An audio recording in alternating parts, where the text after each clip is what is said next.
Halo sobat, jumpa lagi. Melanjutkan kisah Krisnogo Sosro dan Sapu Inten. Kali ini dalam episode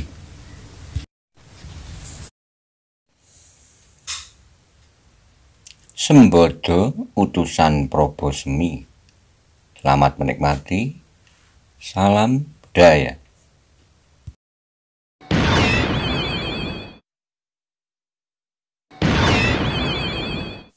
Pada episode sebelumnya dikisahkan Probosemi telah kembali ke rumahnya setelah dia bertarung dan hampir terbunuh di tepi hutan.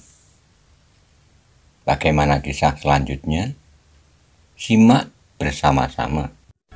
Monggo kula aturi subscribe, like, komen, saha share. Matur nuwun.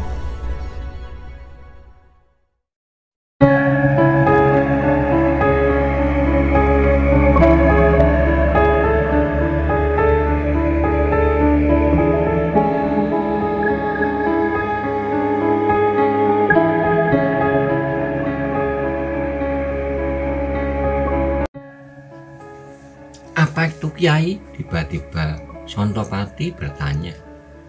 Apa? Kau akan meniru aku? Sampai gila kau tak akan mendapatkan apapun di tempat itu. Sontopati berdiam diri. Ia percaya bahwa Probosemi baru datang dari hutan kecil itu. Pakaiannya sedemikian kotornya, bahkan tubuhnya pun kotor pula. Wajah Tumenggung itu nampak aneh. Ketika Probosemi merasa bahwa Sontopati itu mengawasinya tanpa berkedip, maka teriaknya, "Apa yang kau lihat?" Sontopati terkejut mendengar pertanyaan itu.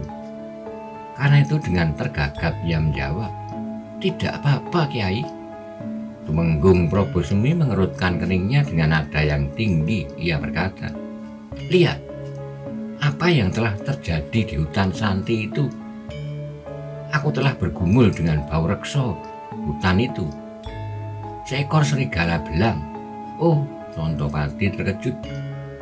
Untung aku berhasil membunuhnya. Sontopati mengangguk-anggukkan kepalanya dengan penuh kekaguman. Ia tidak melihat Probosemi membawa senjata apapun. Namun Tumenggung itu berhasil membunuh seekor harimau belang. "Hah?" kata Tumenggung itu kemudian. "Kalian sekarang harus pergi. Biarlah aku beristirahat. Tapi katakan kepadaku, apakah kau masih melihat Karebet sehari ini?" Sontopati menggeleng. "Tidak, Kiai. Kami juga menjadi gelisah karenanya. Sehari ini kami tidak dapat menghubungi Kiai Tumenggung. Sedang Adilurah Karebet pun tidak berada di tempatnya. Sehingga beberapa anak buahnya menjadi bingung pula. Tetapi mereka menyangka bahwa Adi Karebet berada di istana. Sehingga karena itu mereka akan menunggu sampai besok pagi." Probosemi menggeram.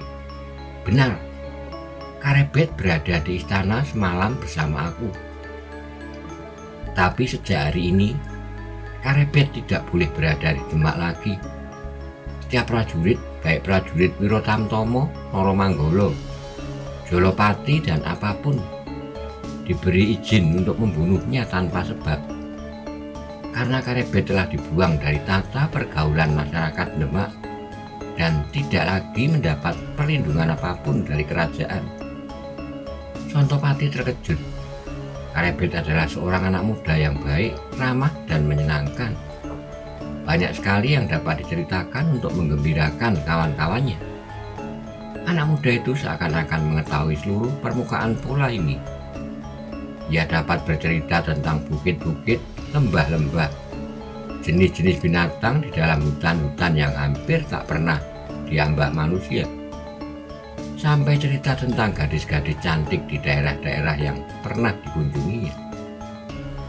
Karena itu maka dengan serta-merta ia bertanya, "Mengapa, Kiai? Mengapa anak yang baik itu diusir dari Demak? Apa katamu? Apakah Karebet anak yang baik?" Tumenggung itu berhenti sejenak, tapi kemudian Ia berkata seterusnya, ya, anak itu memang anak yang baik, tetapi ia telah berbuat kesalahan. Tanpa setahuku, Karebet telah dihubungi oleh seorang anak muda yang ingin masuk ke dalam lingkungan Wiro Tamtomo. Namun anak muda itu agaknya telah menyakitkan hati Karebet, sehingga keduanya bertengkar. Namun Karebet memiliki kelebihan dari anak muda yang bernama Probosemi. Diam sejenak, direka-rekanya sebuah nama yang pantas. Baru kemudian ia berkata, namanya Dadu Ngawuk.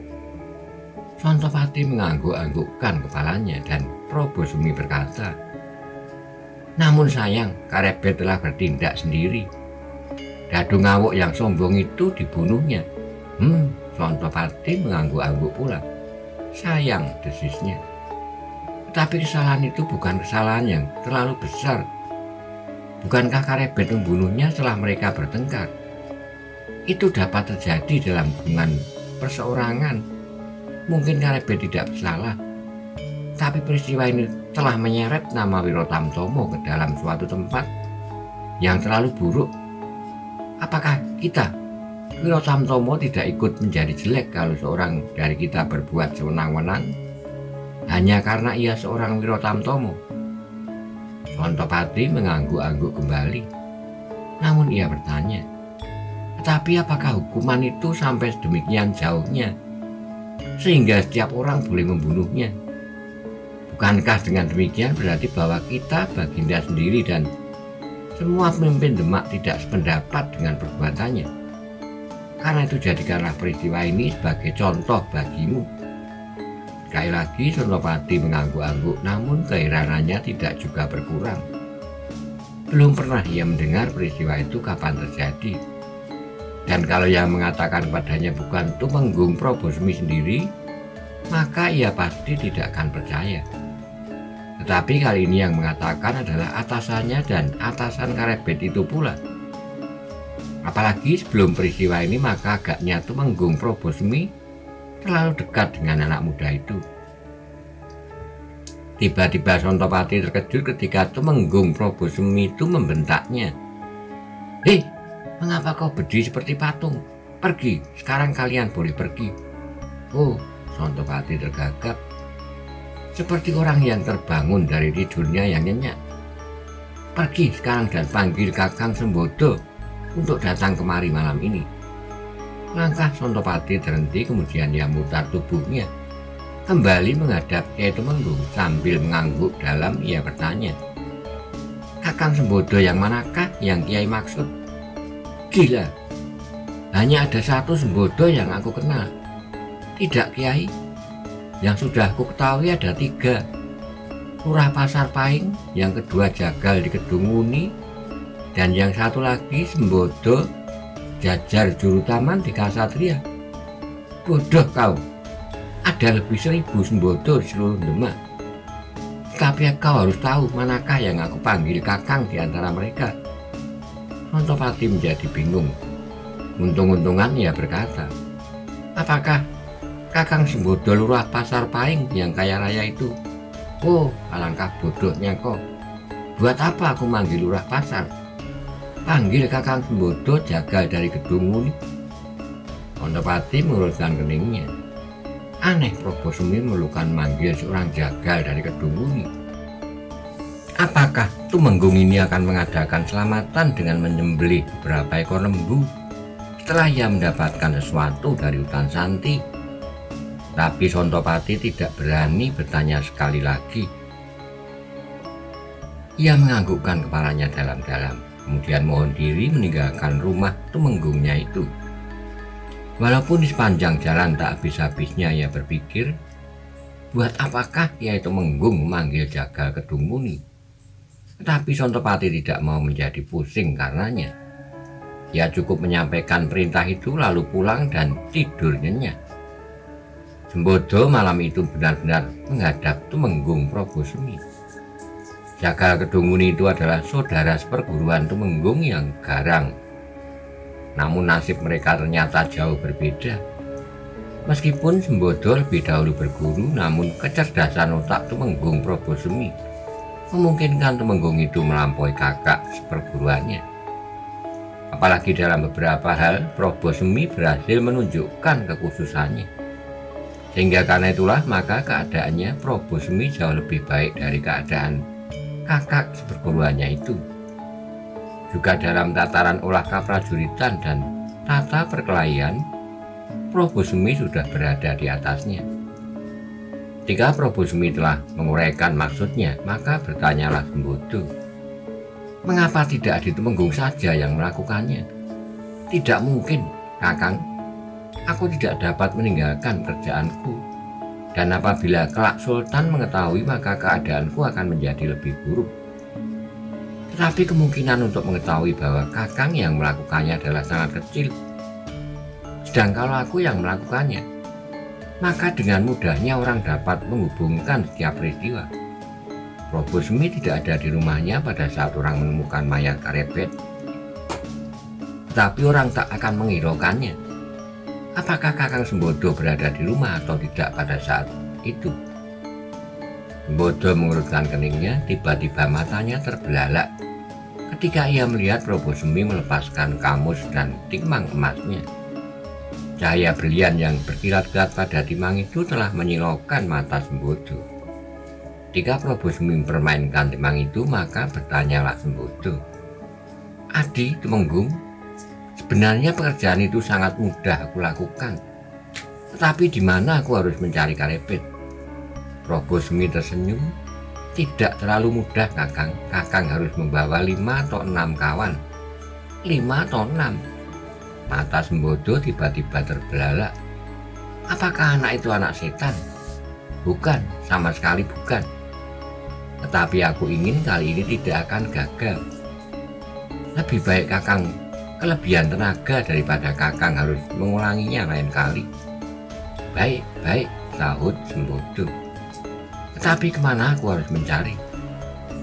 Kakang, aku sangka anak itu akan pergi jauh-jauh. Ia adalah murid seorang perantau. Namun aku sangka ia akan singgah ke rumahnya di Tingkir. Bukankah anak itu terkenal pula bernama Joko Tingkir? Nah, Kakang dapat mencoba mendahuluinya. Kakang harus melakukan pekerjaan Kakang itu kalau mungkin sebelum anak itu sempat sampai ke rumahnya dan bercerita tentang dirinya, supaya tak seorang pun yang akan meributkannya. Ibu angkatnya pasti menyangka bahwa anak itu masih berada di istana sampai beberapa lama. Sedang apabila seseorang menemukan mayatnya, maka biarlah orang menyangka bahwa keluarga Dadungawuk yang telah membunuhnya. Siapa Dadungawuk itu? Dadungawuk adalah nama anak muda yang dibunuh oleh Karebet itu.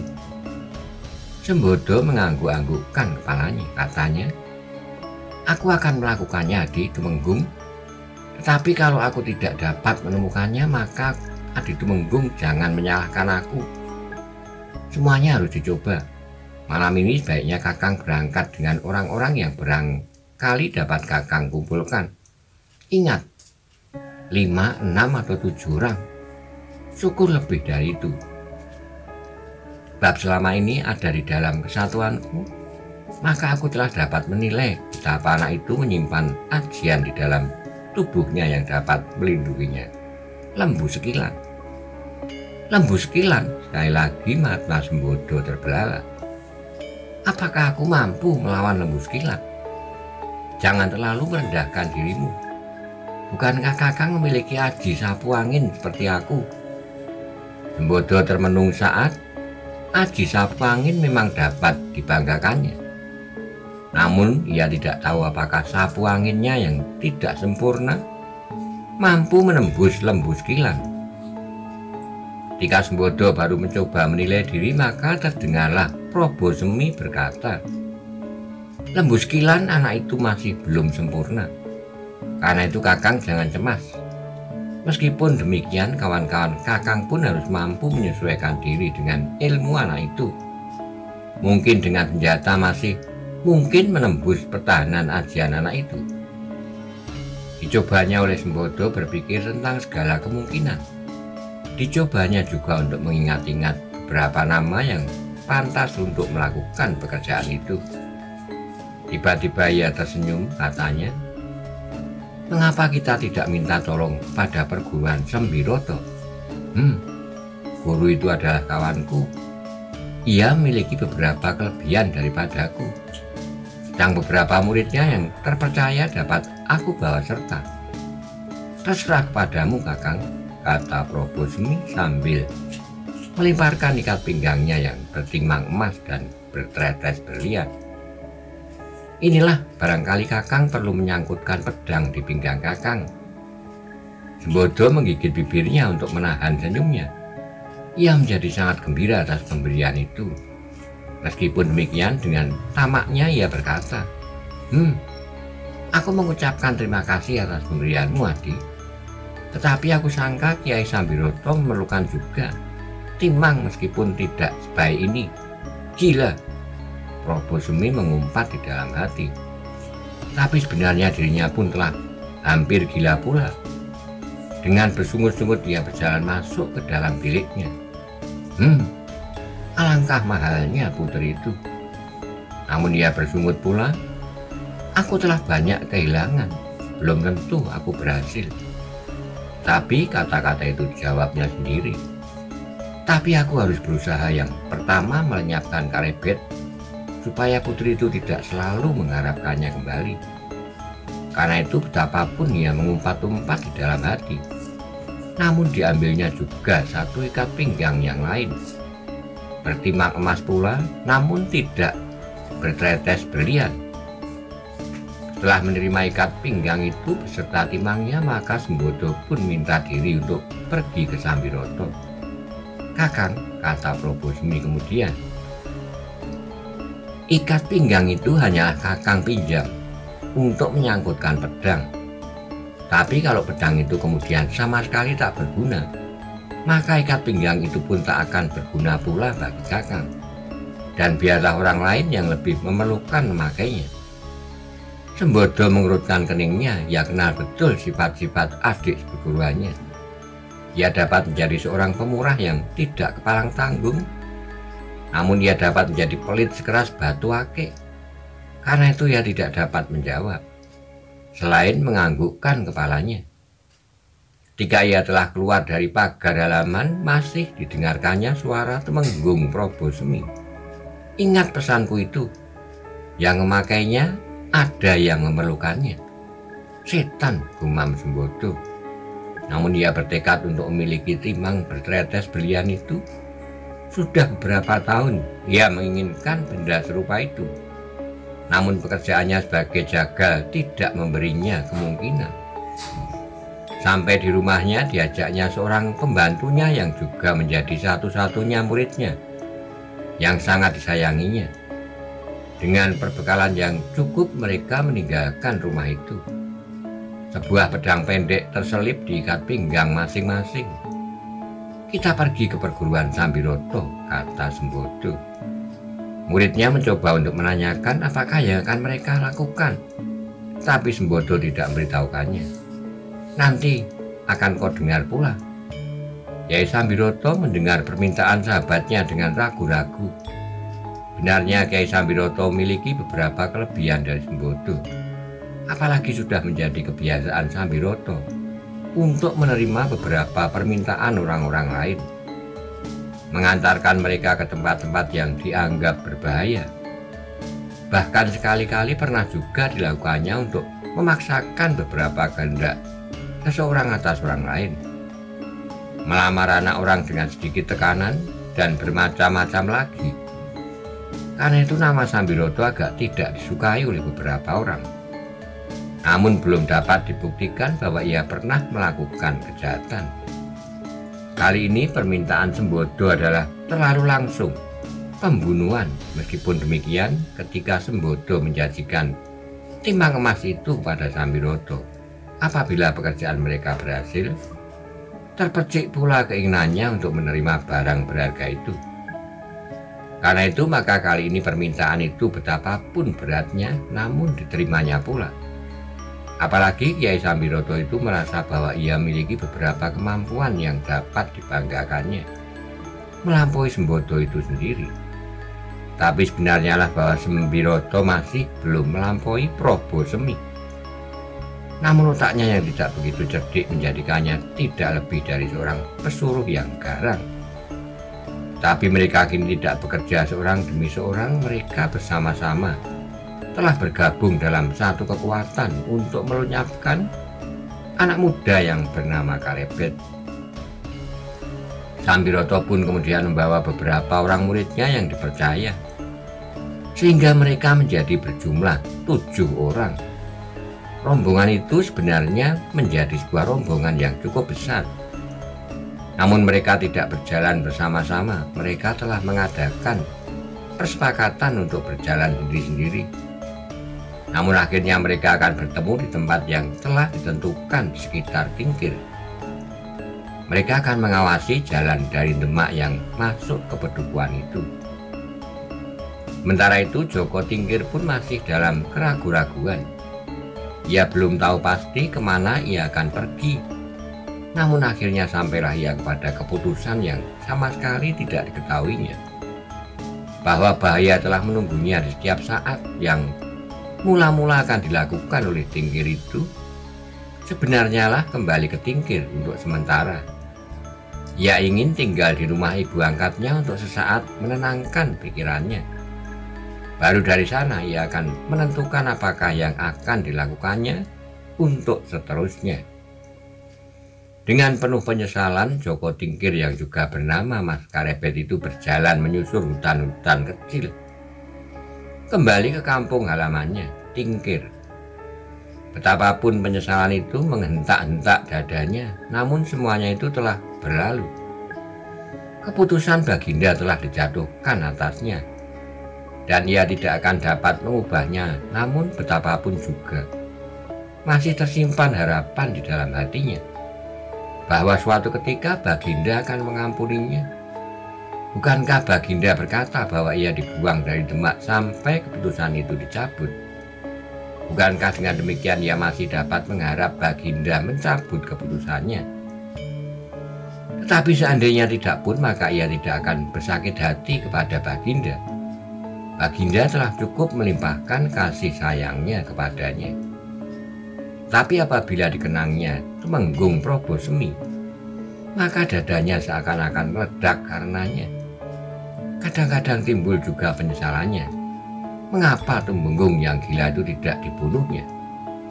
Bagaimanakah kelak apabila maksud Tumenggung itu karena kelicikannya dapat tercapai? Terdengar Karebet menggertakkan giginya. Ia tidak akan dapat melihat putri itu dipersandingkan dengan Tumenggung yang gila. Akan aku bunuh ya di persandingan, geramnya Karebet. Berjalan terus siang dan malam. Hanya kadang-kadang saja ia berhenti, menikmati sejuknya udara di hutan yang rindang, mendengarkan burung bernyanyi. Namun kalau didengarnya suara angin berdesir lembut, maka hatinya pun berdesir pula. Sekali-kali dikenangnya suara putri Baginda yang lembut di telinga. Karebet menarik napas dalam-dalam. Mengapa aku sekarang berpenyakit gila? Bukankah penyakit ini telah hampir sembuh ketika aku berada di Karang Tumoritis? Namun betapa pedih hati anak muda itu. Pedih sebagaimana anak muda yang dipisahkan dari seorang gadis yang telah menambat hatinya. Pedih sebagai seorang prajurit yang diusir dari prajuritannya. Salahku sendiri, gumamnya. Karebet pun kemudian berjalan terus. Ia ingin cepat-cepat sampai ke Tingkir untuk mencium tangan ibu angkatnya. Akan diciumnya tangan itu sebagai pelepas pedih hatinya yang selama ini seakan-akan menjadi semakin parah. Namun ketika Karebet itu sudah semakin dekat dengan Tingkir, terasa ada sesuatu yang menyentuh-nyentuh hatinya. Firasatnya sebagai seorang yang selalu berkeliaran di tempat-tempat yang berbahaya telah memperingatkannya untuk berhati-hati. Dan sebenarnya lah sesaat kemudian terasa bahwa jalan di hadapannya yang melintas hutan yang tidak begitu lebat itu nampak tidak sewajarnya. Jalan itu terlalu sepi. Ia tidak melihat seekor burung pun yang terbang melintas, atau seekor binatang kecil lainnya yang berlari-lari menyeberangi jalan. Karena itu Karebet menghentikan langkahnya.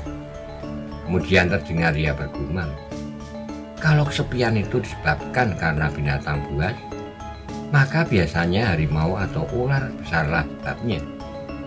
Tapi kalau ada sebab lain, maka tak tahulah.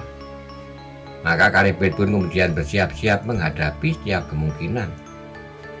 Harimau, ular, atau apa saja. Tetapi untuk berapa lama tak ada apapun yang dilihatnya. Meskipun demikian, kesepian itu masih meragukannya. Dengan demikian, maka Karebet tidak mau berjalan maju lebih jauh lagi. Bahkan kemudian dengan tenangnya ia duduk bersandar pada sebuah pohon. Namun segenap panca inderanya telah dipasangnya baik-baik. Setiap desir angin yang betapapun lirihnya pasti akan didengarnya. Dan setiap gerak yang betapapun lembutnya pasti dilihatnya. Tapi alangkah terkejutnya anak muda itu, ia mendengar suara berdesir di belakangnya. Didengarnya pula dengus napas perlahan-lahan. Namun sama sekali bukan napas harimau ataupun dengus ular. Napas itu adalah napas seorang. Aneh, kata Karebet di dalam hatinya. Kalau sebab daripada kesenyapan itu adalah manusia, bukankah jalan ini sering dilewati orang dari dan ke Tingkir? Dan bukankah manusia tidak akan menakut-nakuti binatang-binatang kecil itu? Namun akhirnya Karebet sampai pada kesimpulannya bahwa manusia pun mungkin pula. Mereka pasti berada di dalam semak-semak. Pasti lebih dari satu sehingga binatang-binatang menjadi ketakutan. Karena kesimpulannya itulah maka kemudian Karebet menjadi lebih berhati-hati. Manusia apalagi lebih dari satu. Baginya akan lebih berbahaya daripada harimau atau binatang-binatang lain. Dan apa yang diduganya itu segera terjadi. Ketika Karebet mendengar langkah seseorang melompat di belakangnya, maka segera ia pun melenting tegak pada kedua kakinya yang kokoh kuat. Kini di hadapannya berdiri seorang yang bertubuh tinggi tegap dan berdada bidang. Dari sela-sela bajunya nampak rambut yang lebat tumbuh di dadanya.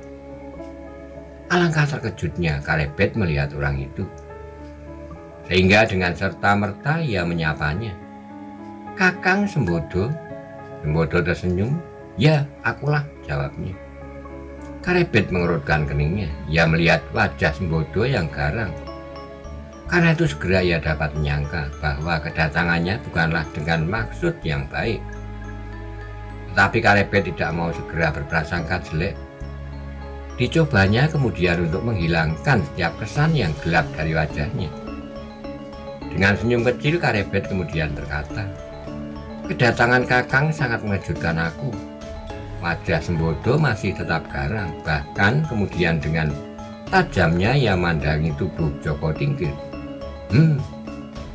Tidak seberapa besar, katanya di dalam hati.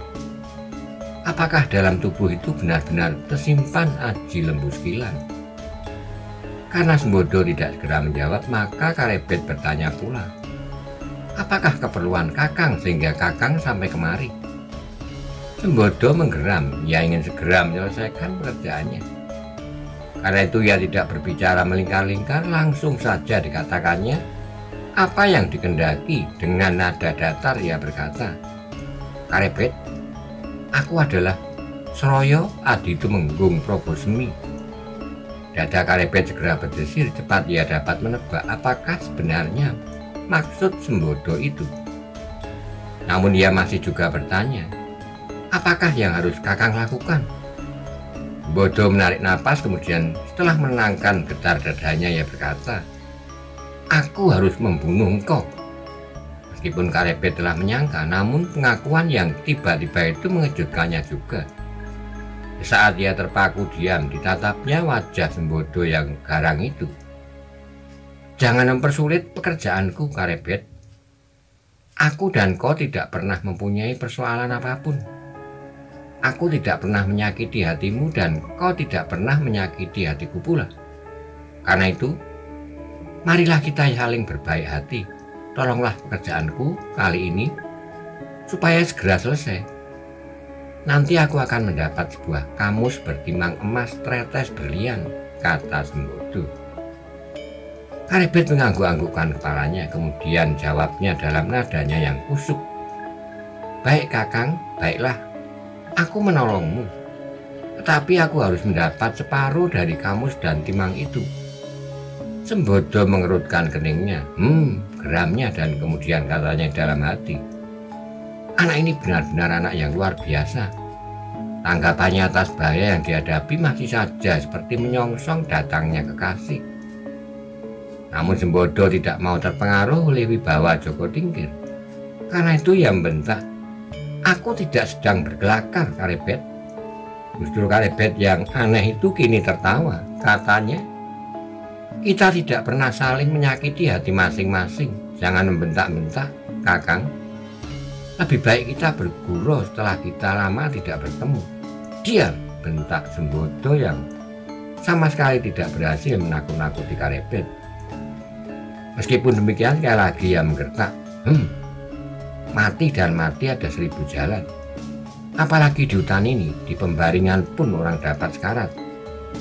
Ayo tundukkan kepalamu supaya kau tidak mengalami derita di saat-saat terakhir. Sembodo menjadi marah bukan buatan ketika Karebet malah tertawa bergelak-gelak dengan memegang perutnya. Anak muda itu berkata, Kakang, masih saja Kakang teringat akan pekerjaan Kakang. Kita sekarang tidak sedang berada di pembantaian, Kakang. Wajah Sembodo menjadi merah padam, namun sebelum ia membentak-bentak lagi, Karebet pun terkejut. Ia mendengar desir di semak-semak. Karena itu maka katanya dalam hati, benar dugaanku, tidak hanya seseorang. Saat kemudian Karebet menggeser kakinya, dari sisinya melontarlah seorang yang lebih tua dari Sembodo. Namun nampaklah betapa orang itu jauh lebih tenang dan meyakinkan. Orang itulah Kiai Sambiroto. Dengan lemahnya Kiai Sambiroto menganggukkan kepalanya dengan sareh. Ia berkata, apakah Anggir yang bernama Karebet? Karebet mengangguk, namun terasa bahwa ia harus lebih waspada karenanya. Meskipun ia tidak bergerak dari tempatnya, namun ia benar-benar tidak mau menjadi lembu bantaian.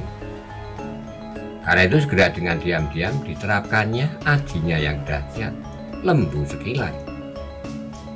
Sambiroto melihat wajah Karebet yang tegang, tapi ia tidak segera menyadari bahwa yang dengan sikap sederhana itu Karebet telah matek ajinya, lembu sekilan. Karena itu masih saja Kiai Sambiroto yang terlalu percaya kepada dirinya itu berkata, benarkah aku berhadapan dengan Anggir Joko Tingkir? Karebet mengangguk.